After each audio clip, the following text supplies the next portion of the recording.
Assalamualaikum. I am Muhammad Riaz, your biology teacher from Stars Academy, Head Office, Johar town Lahore. जैसा कि आपको मालूम है, हमने बायो इनर्जेटिक्स को पढ़ना शुरू कर दिया है और बायो इनर्जेटिक्स में 2 ही मेन टॉपिक्स हैं, फोटोसिंथेसिस और जो दूसरा टॉपिक वो रेस्पिरेशन के हवाले से है। फोटोसिंथेसिस आपने पढ़ ली होगी। आज हमने बात करनी है रेस्पिरेशन पे। आप बता दीजिए ये रेस्पिरेशन क्या होती है। तो याद रखिए, रेस्पिरेशन ये एक ऐसी टर्मिनोलॉजी है, इसको 2 वेज में, 2 कॉन्सेप्ट्स में, 2 मीनिंग्स के अंदर इस्तेमाल करते हैं। एक होती है क्या, उसे कहते सेलुलर रेस्पिरेशन, जो हमारा मेन कंसर्न है आज का, सेलुलर रेस्पिरेशन। और फिर प्यारे बच्चों, एक को हम बोलते हैं गैसियस एक्सचेंज, या आप बोल दीजिए ब्रीदिंग कहते हैं, वेंटिलेशन कहते हैं। ब्रीदिंग की बात कीजिए तो ये क्या, हम कहते हैं exchange of gases between atmosphere and lungs is known as breathing. लेकिन आज हमने बात करनी है सेलुलर रेस्पिरेशन पे। ये क्या होती है, हम कहते हैं step by step breakdown of C chain compounds for generation of energy is cellular respiration. और प्यारे बच्चों, ये जो ऑर्गेनिक कंपाउंड्स हैं, ये जो सी चेन कंपाउंड्स हैं, इनकी स्टेप बाय स्टेप ब्रेकडाउन इसीलिए करेंगे ताकि बॉन्ड्स ब्रेकेज से जो एनर्जी निकले वो किसी यूज़फुल फॉर्म में स्टोर भी तो हो सके। अगर एक ही दफ़ा सारे बॉन्ड्स ब्रेक हो गए तो बहुत ज़्यादा एनर्जी वो यूज़फुल फॉर्म में स्टोर नहीं हो सकेगी। तो प्यारे बच्चों, इसीलिए स्टेप बाय स्टेप ब्रेकडाउन होती है।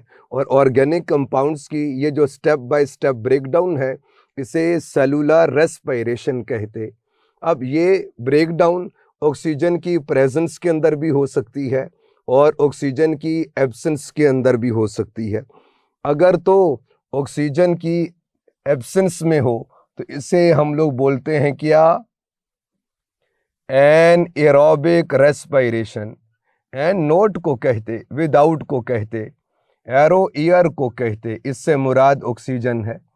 तो अगर ऑक्सीजन की एब्सेंस में हो तो एन एरोबिक रेस्पिरेशन, और अगर ऑक्सीजन की प्रेजेंस में हो तो इसे क्या कहते, एरोबिक रेस्पिरेशन।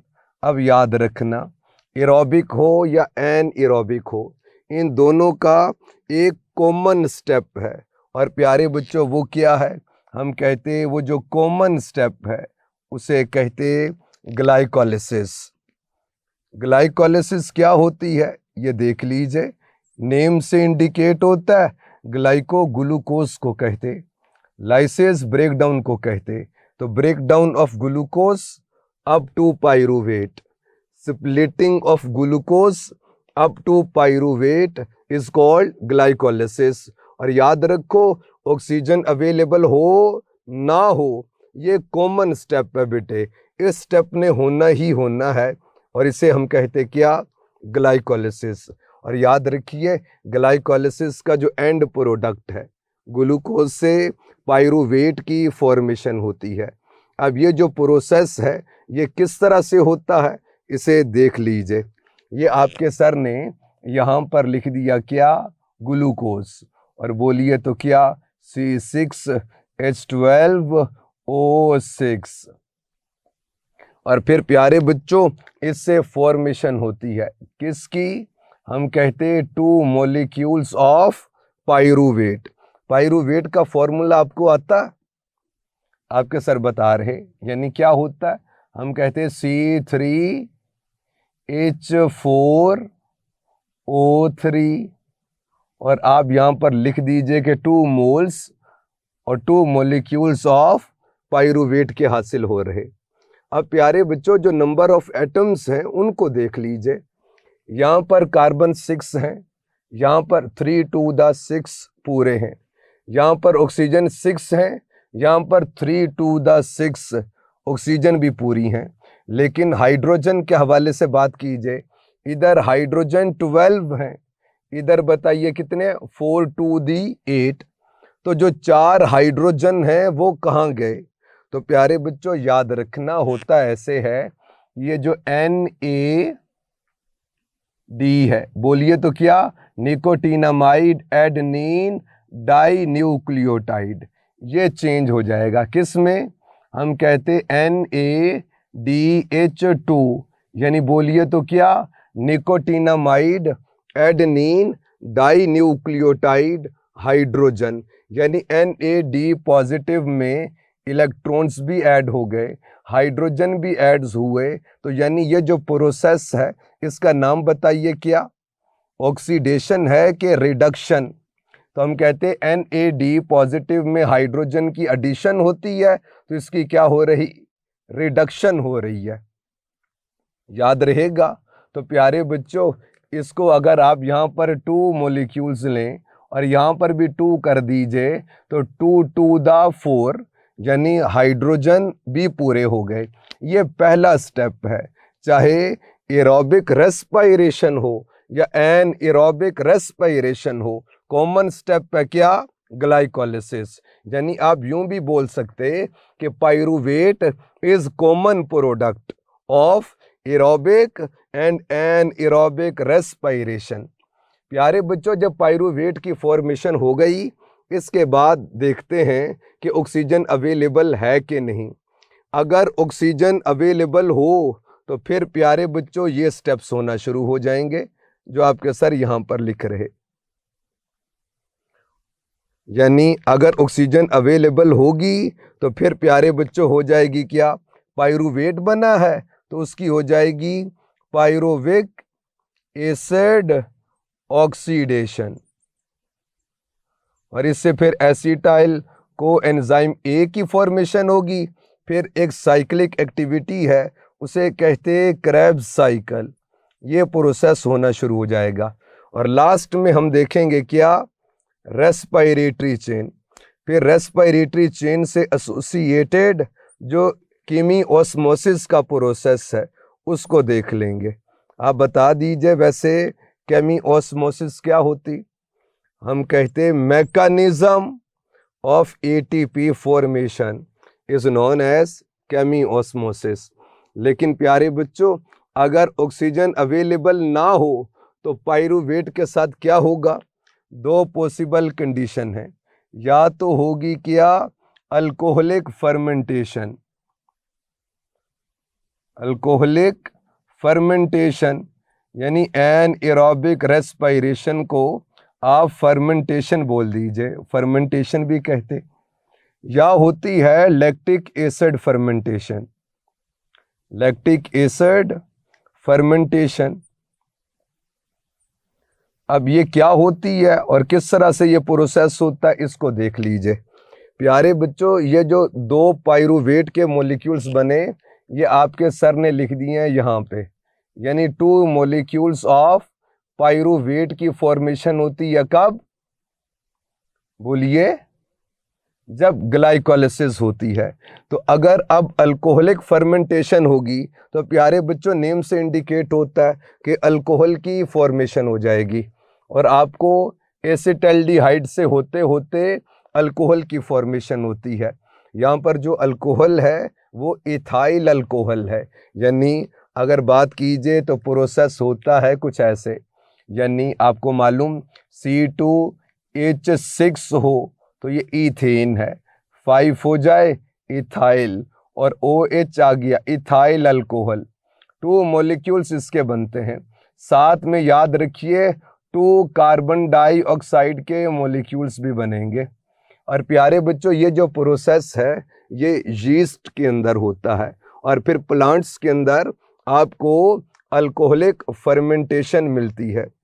अब यीस्ट के हवाले से बात कीजिए, जैसे एक यीस्ट को आपने पढ़ा होगा सैकरोमाइसिस सर्वेजी, सैकरो शुगर को कहते, माइकोफंजाई को कहते सैकरोमाइसिस, और सर्वेजी की एटमोलॉजी अल्कोहल है। तो प्यारे बच्चों जो शुगर पर एक्ट करे और अल्कोहल की फॉर्मेशन करे उस यीस्ट का नाम है सैकरोमाइसिस सर्वेजी। और प्यारे बच्चों नेक्स्ट जरा देखिए, ये प्रोसेस आपके घर में जो आपने आटा गूंद के रखा होता है, आमतौर पर यह प्रोसेस उसके अंदर होता है।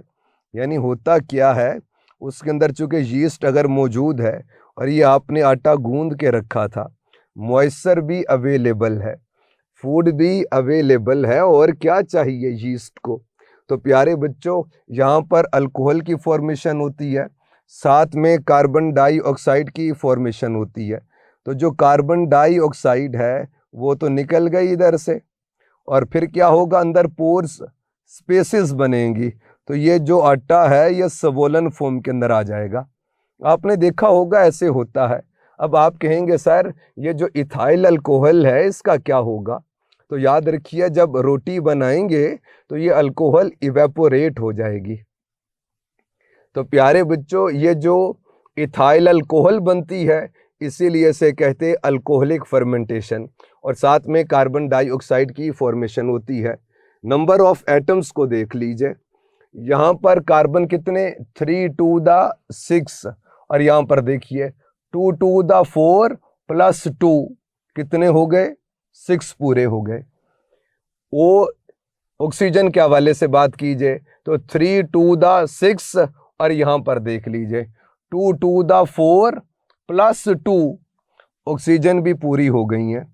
हाइड्रोजन के हवाले से देखिए 4 to the 8, और यहाँ पर देखिए 5 to the 10 + 2, 12 हो गई। इधर हाइड्रोजन 8 है, इधर 12, तो 4 किधर से आएंगी। तो याद रखिए, इससे पहला स्टेप जो ग्लाइकोलिसिस का है उसमें 2NADH2 की फॉर्मेशन होती है, और प्यारे बच्चों ये यहाँ पर इस्तेमाल हो जाएंगे, यानी 2NADH2। वैसे आपस की बात है, इसको सही फॉर्म लिखने की है 2 यानी NADH + H पॉजिटिव, लेकिन इस लेवल पर ये भी लिख दीजिए तो ठीक है। ये बिल्कुल वैसे ही है जो फोटोसिंथेसिस में आपको सिखाया था कि NADP पॉजिटिव ये चेंज होता किस में, NADPH + H पॉजिटिव में, लेकिन NADPH2 भी लिखा होता है। तो आपने माइंड नहीं करना, इस लेवल पर ऐसे भी ठीक होता है बेटे। तो NAD पॉजिटिव, तो ये जो 4 हाइड्रोजन इसके अंदर ऐड हो जाएंगे, 12 इस तरह से पूरे हो जाएंगे। या तो अल्कोहलिक फर्मेंटेशन होती है, या दूसरी देख लीजिए लैक्टिक एसिड फर्मेंटेशन होती है। ये लैक्टिक एसिड फर्मेंटेशन कहाँ पर होती है, बैक्टीरिया के अंदर होती है, आपकी बॉडी में कहीं पर होती है। हाँ, ये जो स्केलेटल मसल्स हैं, जब आप कोई हार्ड एक्सरसाइज कर रहे हो और ऑक्सीजन उस कदर स्पीडीली अवेलेबल ना हो पा रही हो, तो फिर एनर्जी तो हासिल करनी है। तो in the absence of oxygen फिर लैक्टिक एसिड फर्मेंटेशन होती है। अब ये किस तरह से होती है इसे देख लीजिए, यानी या तो पाइरूवेट से अल्कोहल की फॉर्मेशन हो रही है प्लस कार्बन डाइऑक्साइड, या इस पाइरूवेट से फॉर्मेशन हो जाएगी किसकी, लैक्टिक एसिड की। अब यहाँ पर आपके सर ने लिख दी है 2 मॉलिक्यूल्स ऑफ पाइरूवेट। आप बताइए ये मॉलिक्यूल्स कब कहाँ बने थे। तो याद रखिए ये ग्लाइकोलिसिस के प्रोसेस में बनते हैं। अब हमने करनी है क्या, बोलिए, lactic acid fermentation. Lactic acid का या लैक्टेट का फॉर्मूला आता है आपको, मुझे भी आता है। यानी क्या होता है, हम कहते हैं C3H6O3, और प्यारे बच्चों यहां पर आप लिख दीजिए 2, और एटम्स को पूरा करेंगे। आप देखिए 3 to the 6, 3 to the 6, oxygen को देखिए 3 to the 6, 3 to the 6, hydrogen को देखिए 4 to the 8, और यहां पर 6 to the 12। तो जो 4 हाइड्रोजन वो कहां से आते हैं। तो प्यारे बच्चों इससे पहले जो ग्लाइकोलिसिस होती है ये उधर से आते हैं, यानी हम लिख देंगे कुछ ऐसे 2NADH2, ये चेंज हो जाएगा किस में, 2NAD पॉजिटिव में, और हाइड्रोजन इस तरह से पूरे हो जाएंगे। तो ये लैक्टिक एसिड फर्मेंटेशन है। और प्यारे बच्चों, आपके मसल में जो लैक्टिक एसिड की फॉर्मेशन होती है, पीएच कम हो जाएगी तो प्यारे बच्चों एंजाइम्स प्रॉपर फंक्शन नहीं कर पाएंगे। तो फिर होगा क्या? बिलफर्ज़ गलत अगर आप इस तरह से समझ लीजिए कि इसमें से ये जो अगर इसके 5 पार्ट्स की फॉर्मेशन होती है, यानी कितने पार्ट्स कर लीजिए कुछ ऐसे, यानी यहाँ पर ऐसे, यानी ये फर्स्ट पार्ट है, सेकेंड, थर्ड, फोर्थ और ये 5th पार्ट है। तो इन पार्ट्स की फॉर्मेशन होती है। तो याद रखिए, जब रेस्ट की कंडीशन होगी, ये मसल से प्यारे बच्चों ब्लड के थ्रू जाएंगे किधर? लिवर में, और वहाँ पर जाकर फिर क्या होगी? हम कहते हैं इस 1/5 पार्ट का, यानी ये जो आपने पार्ट्स कर लिए कितने? 5, इन 5 में से एक पार्ट की क्या होगी? एरोबिक रेस्पिरेशन, यानी ऑक्सीजन की प्रेजेंस में ब्रेकडाउन होगी कार्बन डाइऑक्साइड में, वाटर में और एनर्जी में, और जो वो एनर्जी निकलेगी उससे रिमेनिंग ये जो 4/5 पार्ट हैं, यानी 5 में से जो 4 पार्ट रह गए लैक्टिक एसिड के, इनको दोबारा से कन्वर्ट कर दिया जाएगा किस में?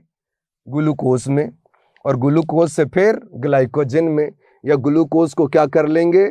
इस्तेमाल कर लेंगे।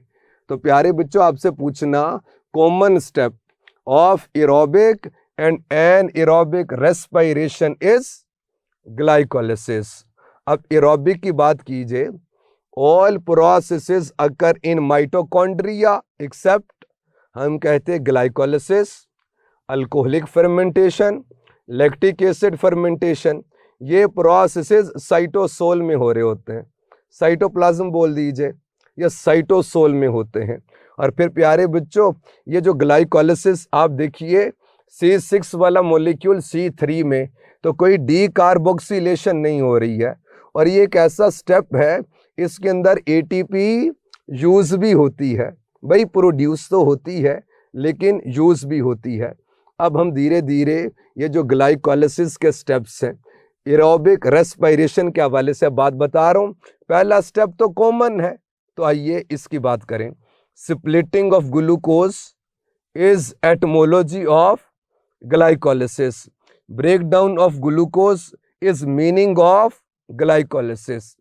Breakdown of glucose up to pyruvate is known as glycolysis. Common step of aerobic and anaerobic respiration is glycolysis. Which process occur in cytosol? बता दीजिएगा, ग्लाइकोलिसिस।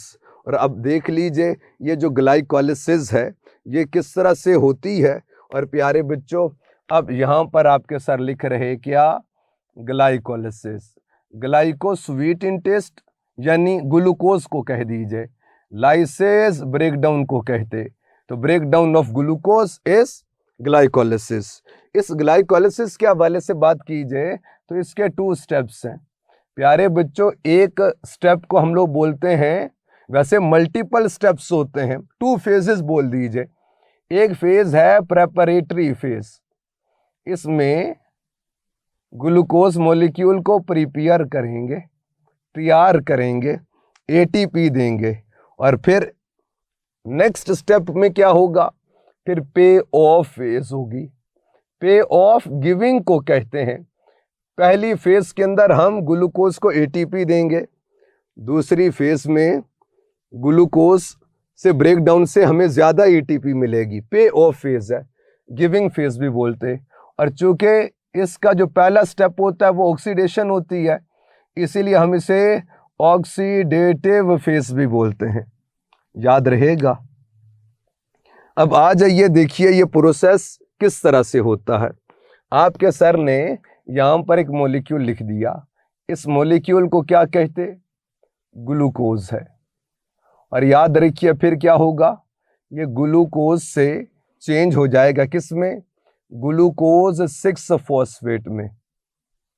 ग्लूकोज 6 फॉस्फेट में चेंज हो जाएगा। कैसे, ये अभी कुछ देर में बताता हूं आपको। लेकिन आपसे पूछना ये है कि how many phosphate are present in glucose 6 phosphate. तो याद रखिए एक ही होगा। ये जो 6 है ये पोजीशन को इंडिकेट कर रहा कि ग्लूकोज की 6th पोजीशन पे फॉस्फेट आ जाएगा। ग्लूकोज से ग्लूकोज 6 फॉस्फेट, फिर ये अपने आइसोमर में हो जाएगा चेंज, और उसे प्यारे बच्चों हम लोग कहते क्या, फ्रुक्टोज 6 फॉस्फेट। अब आप बता दीजिए ग्लूकोज में और फ्रुक्टोज में क्या फर्क होता है?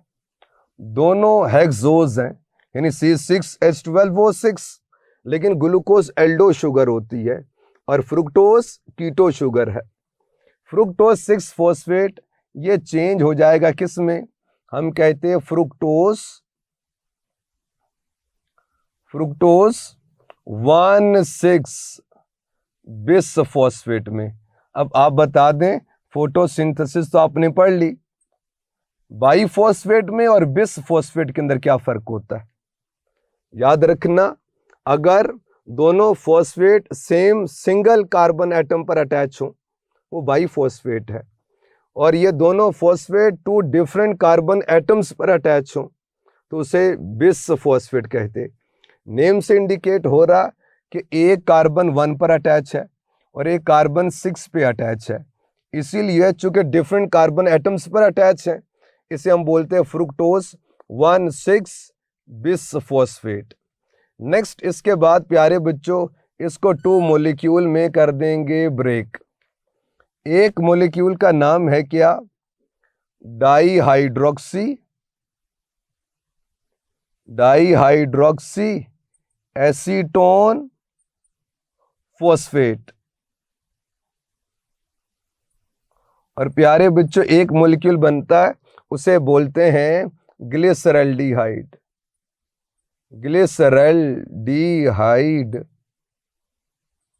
3 फॉस्फेट। अब आप बताना, चूंकि आपने मोनोसैकेराइड कार्बोहाइड्रेट तो पढ़ लिए, डाईहाइड्रोक्सी एसीटोन फॉस्फेट और ग्लिसरल्डिहाइड 3 फॉस्फेट ये दोनों मोनोसैकेराइड्स हैं, सिंपलेस्ट शुगर हैं। ट्राइओजेज 3 कार्बन कंटेनिंग और ग्लिसरल्डिहाइड 3 फॉस्फेट तो आपने केल्विन साइकिल के अंदर भी पढ़ी है कि केल्विन साइकिल का जो एंड प्रोडक्ट है वो जो 3 कार्बन डाइऑक्साइड की इनपुट रख के आउटपुट में हासिल किया था वो कौन था? वो ग्लिसरल्डिहाइड 3 फॉस्फेट था। तो इसीलिए तो आप कहते कि trioses are intermediates of photosynthesis and respiration. प्यारे बच्चों dihydroxy acetone phosphate, glyceraldehyde 3 phosphate ये दोनों 3 कार्बन कंटेनिंग शुगर्स हैं, फॉस्फेट कंटेनिंग भी हैं। इनमें फ़र्क क्या दोनों में? हम कहते नेम से इंडिकेट होता है, ग्लिसरल्डिहाइड एल्डो शुगर है, dihydroxy acetone phosphate keto sugar होती है। फिर प्यारे बच्चों ये जो ग्लिसरल्डिहाइड 3 फॉस्फेट है ये चेंज हो जाएगा 1,3। अब आप बताइए बाई लिखूं कि बिस लिखूं? डिफरेंट कार्बन एटम्स हैं तो हम लोग लिख देंगे 1,3 बिस फॉस्फोग्लिसरेट। फिर क्या होगा? फिर इससे बनेगा क्या? हम कहते हैं 3 फॉस्फोग्लिसरेट।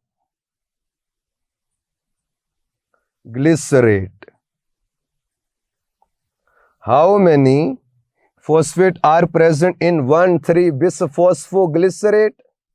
2 होंगे, एक कार्बन 1 पर अटैच है, एक कार्बन नंबर 3 पे अटैच है। How many phosphate are present in 3 phosphoglycerate? एक ही होगा, पोजीशन 3 होगी, कार्बन नंबर। फिर ये अपने आइसोमर में हो जाएगा चेंज, क्या? 2 फॉस्फोग्लिसरेट। और फिर प्यारे बच्चों याद रखिए एक वाटर मॉलिक्यूल निकलेगा और फिर ये चेंज हो जाएगा किसमें? फॉस्फोइनोल पाइरूवेट में। और ये जो फॉस्फोइनोल पाइरूवेट है फिर ये चेंज हो जाएगा किसमें? पाइरूवेट में। आपके मन में आएगा कि सर ये जो मॉलिक्यूल है इसके साथ क्या होगा, हम कहते हैं ये दोनों इंटर कन्वर्टेबल होते हैं। ये आमतौर पर इसी में कन्वर्ट हो जाएगा और फिर ये प्रोसेस होता रहेगा।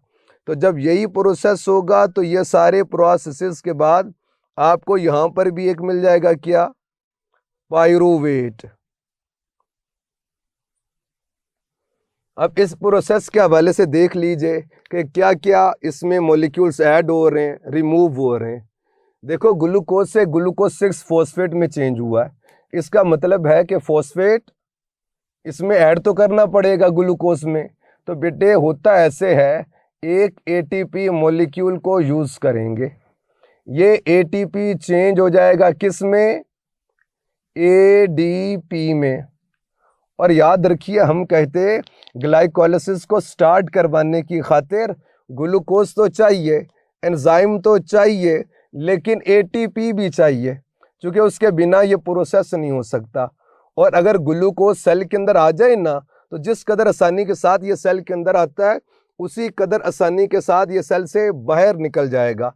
इसको जो रोक के रखेगा सेल मेम्ब्रेन, जो इम्परमिएबल है ग्लूकोज 6 फॉस्फेट के लिए, ये बाहर नहीं निकलेगा। फिर आप देखिए, ये अपने आइसोमर के अंदर हो गया चेंज। चलें, यहाँ पर तो किसी चीज़ की एडिशन नहीं होगी, लेकिन यहाँ पर फ्रुक्टोज 6 फॉस्फेट में एक फॉस्फेट है। यहाँ पर देखिए कितना, 1,6 बिस फॉस्फेट है। इसका मतलब ये है आपको यहाँ पर भी एक एटीपी मॉलिक्यूल यूज करना पड़ेगा। और प्यारे बच्चों, फिर फॉर्मेशन हो जाएगी एडीपी, यानी ये एडिनोसिन ट्राईफॉस्फेट चेंज हो गया एडिनोसिन डाईफॉस्फेट में। एक फॉस्फेट कहाँ पर गया, वो इस मॉलिक्यूल में ऐड हो गया, फ्रुक्टोज 1,6 बिस फॉस्फेट की फॉर्मेशन हो गई। फिर ये 2 मॉलिक्यूल में ब्रेकडाउन होगी इसकी, और बेटे फिर क्या होता है, फिर इनऑर्गेनिक फॉस्फेट जो मौजूद होता है किधर, साइटोसोल में, ये इसको इस्तेमाल करेगा। और याद रखिए, यहाँ पर NAD पॉजिटिव ये चेंज हो जाएगा किस में, NADH+H पॉजिटिव में। सही फॉर्म वैसे यही है लिखने की।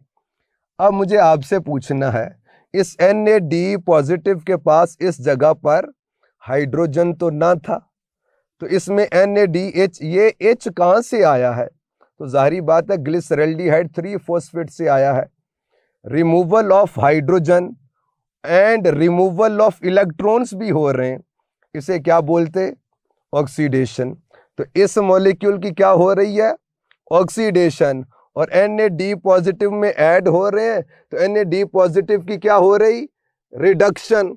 तो फिर मुझे कहने दीजिए कि जैसे फोटोसिंथेसिस रिडॉक्स रिएक्शन था, बिल्कुल ऐसे ही ग्लाइकोलाइसिस भी क्या है, रिडॉक्स रिएक्शन है। अब एक दफ़ा आप बता दीजिए कि रिडॉक्स रिएक्शन क्या होता है। हम कहते हैं ऐसा रिएक्शन जिसमें रिडक्शन भी हो, ऑक्सीडेशन भी हो, उसे क्या बोलते, रिडॉक्स रिएक्शन। किसी बुक ने लिखा था कि ये एसेंशियली ऑक्सीडेशन है, लेकिन ये कैसे हो सकता है कि ऑक्सीडेशन हो, रिडक्शन ना हो। नहीं, किसी की ऑक्सीडेशन होगी तो किसी की रिडक्शन भी हो रही होती है। अब प्यारे बच्चों, ये जब फॉस्फेट ग्लिसरल्डिहाइड 3 फॉस्फेट के पास एक फॉस्फेट है, इस इनऑर्गेनिक फॉस्फेट के ऐड होने से ये चेंज हो जाएगा किसमें, 1,3 बिस फॉस्फोग्लिसरेट में। फिर क्या होगा, अब नेक्स्ट मॉलिक्यूल को देखिए, 3 फॉस्फोग्लिसरेट है। इसका मतलब ये है कि यहाँ पर एक ADP, उसको मिलेगा क्या, ये वाला फॉस्फेट, तो ये चेंज हो जाएगा किस में, ATP में। यानी इसके पास 2 फॉस्फेट थे, इसके पास एक फॉस्फेट था, तो एक फॉस्फेट कहाँ गया, वो ADP के पास गया, और ये चेंज हो गया किस में, ATP के अंदर। फिर 3 फॉस्फोग्लिसरेट अपने आइसोमर में चेंज हो जाएगा 2 फॉस्फोग्लिसरेट में। और फिर प्यारे बच्चों, यहाँ से निकलेगा क्या, वाटर निकलता है। और ये जो ईन है ना, ये अल्कीन को, डबल बॉन्ड को इंडिकेट कर रहा। यानी होता ऐसे है कि 2 कार्बन हैं, और प्यारे बच्चों एक के पास OH है, एक के पास H है, यहाँ से गया कौन, वाटर, तो इन दोनों के बीच में डबल बॉन्ड की फॉर्मेशन हो जाएगी और ये नेम में इंडिकेट होता है फॉस्फोइनोल। इन अल्कीन डबल बॉन्ड को इंडिकेट कर रहा है, पाइरूवेट। अब फॉस्फोइनोल पाइरूवेट में फॉस्फेट तो है, पाइरूवेट के पास नहीं है, तो फॉस्फेट कहाँ गया? तो प्यारे बच्चों याद रखना, वो जो एडीपी मॉलिक्यूल है ये फॉस्फेट मिल जाएगा उसको और ये चेंज हो जाएगा किस में? एटीपी के अंदर। अब जरा गौर कीजिए, ये जो यहां तक प्रोसेस है ना पुत्र जी, इसे हम लोग बोलते प्रेपरेटरी फेज है। यानी ये जो डाईहाइड्रोक्सी एसीटोन फॉस्फेट है, ग्लिसरैल्डिहाइड 3 फॉस्फेट, यहां तक जो बनना है ये प्रेपरेटरी फेज है। हम एटीपी दे के तो मॉलिक्यूल को क्या कर रहे? प्रिपेयर कर रहे। अगर आपसे पूछे how many ATP molecules are produced during preparatory phase, तो आप कहना 0, क्योंकि यूज हो रहे हैं लेकिन प्रोड्यूस कोई नहीं हो रहा। इसके बाद जरा देखिए, ग्लिसरैल्डिहाइड 3 फॉस्फेट से आगे आपको एक एटीपी मॉलिक्यूल यहां पर मिल रहा है, एक एटीपी मॉलिक्यूल यहां पर मिल रहा है, इसे बोलते हैं पे ऑफ फेज, यानी गिविंग फेज है। और इसको ऑक्सीडेटिव फेज क्यों बोलते? क्योंकि ग्लिसरैल्डिहाइड 3 फॉस्फेट इसकी ऑक्सीडेशन हो रही, रिमूवल ऑफ इलेक्ट्रॉन हो रही और रिमूवल ऑफ हाइड्रोजन भी हो रही है ग्लिसरैल्डिहाइड 3 फॉस्फेट में से। तो प्यारे बच्चों ग्लिसरैल्डिहाइड 3 फॉस्फेट की ऑक्सीडेशन हो रही, इसीलिए चूंकि पहले स्टेप में ही ऑक्सीडेशन होती है, इसीलिए हम इसे बोलते हैं क्या? Oxidative phase. इतनी बात क्लियर हो गई। ये जो सारा प्रोसेस है ये साइटोसोल के अंदर होता है, साइटोप्लाज्म भी बोल दिया करते हैं। तो प्यारे बच्चों splitting of glucose up to pyruvate is known as glycolysis. और अब जरा देख लीजिए, how many ATP molecules are formed during glycolysis. नहीं प्यारे बच्चों, इधर भी तो शामिल करेंगे ना, यानी एक एटीपी मॉलिक्यूल ये बना है, ठीक है, एक एटीपी मॉलिक्यूल यहाँ बना, तो इसके साथ भी तो वही होगा ना। तो एक एटीपी मॉलिक्यूल यहाँ पर भी तो बनेगा और फिर एक एटीपी मॉलिक्यूल यहाँ पर भी तो बनता है, इनका भी बताएंगे। और फिर ज़रा देखिए, ये जो NADH है इसकी फॉर्मेशन भी तो होगी। अब आपसे पूछ रहा हूँ कि total ATP production during glycolysis, तो टोटल एटीपी प्रोडक्शन के हवाले से बात कीजिए तो हम कहते हैं 4 है, 1 2 3 4। और अगर आपसे पूछ लिया जाए कि net ATP production during glycolysis, तो नेट तो प्यारे बच्चों 2 ही बोलेंगे, क्योंकि 2 तो यूज हुए।